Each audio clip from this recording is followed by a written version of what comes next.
Amang Bertie.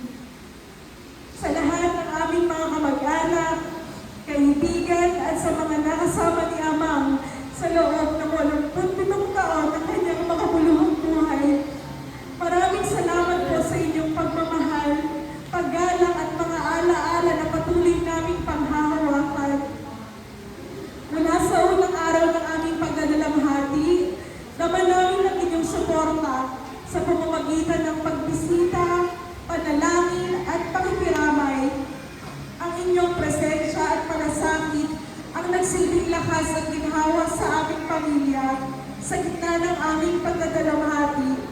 Maraming salamat din po sa lahat ng tumulong sa pag-aasikaso nung nakaburol po si Ama. Sa pagluluto sa mga pagkain, maraming salamat po sa aming mga pamilya at sa mga kamag-anak na bumisita kay Amang sa ospital. Maraming salamat po sa inyong lahat.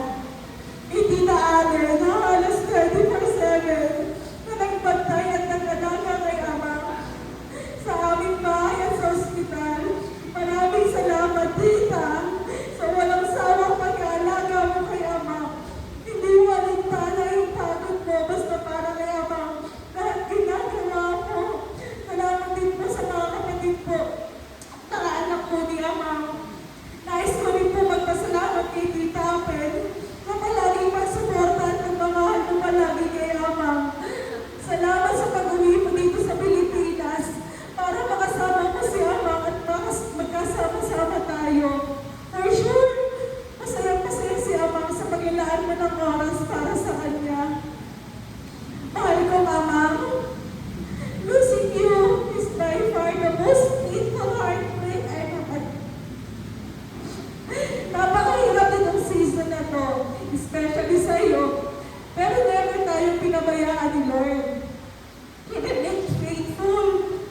Yes, it was so painful, but at the same time, I am thankful. He granted every prayer and finally, you've been completely healed. Bagaman hindi ka na namin makakasama physically, what comforts me is the assurance na hindi ka na mahihirapan, na wala ng sakit at paghihirap. Sobrang sakit na mawala ng isang amang na katulad mo. Isang amang na may pusilang na kalooban. Ang mga puso namin ay puno ng kalungkutan. Ngunit alam ko na ang pagpanaw ay bahagi ng buhay. Ang iyong mga turo, mga kwento at mga gabay ay magiging parte ng aming alaala magpakailanman. I'm proud to say na lola's girl ako. Hindi dahil favorite mo ako, kundi dahil sa kung paano mo kami pinalaki at minahal. Pantay-pantayong love na ipinadamo mo sa aming lahat. Alam ko na hindi ako showy at expressive, pero I hope na naipadama ko sa iyo, Ama, kung gaano kita kamahal noong nabubuhay ka pa. Patawad sa mga pagkukulang ko sa iyo.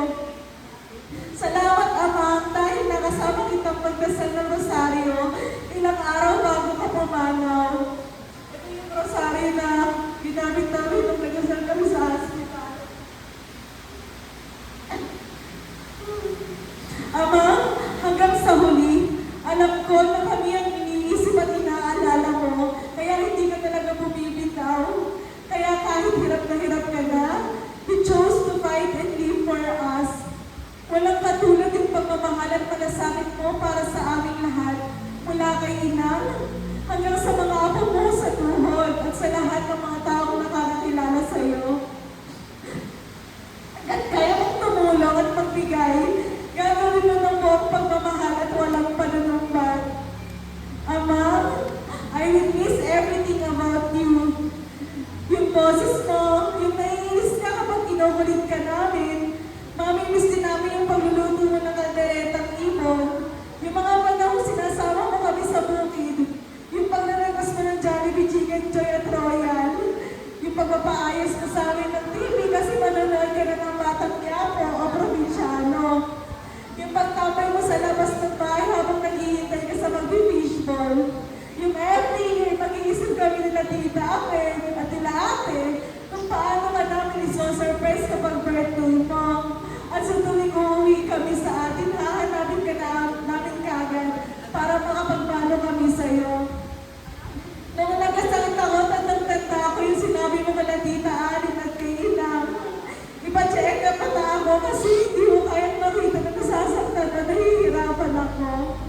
sa buhay mo, isa kang pagpapala sa aming lahat.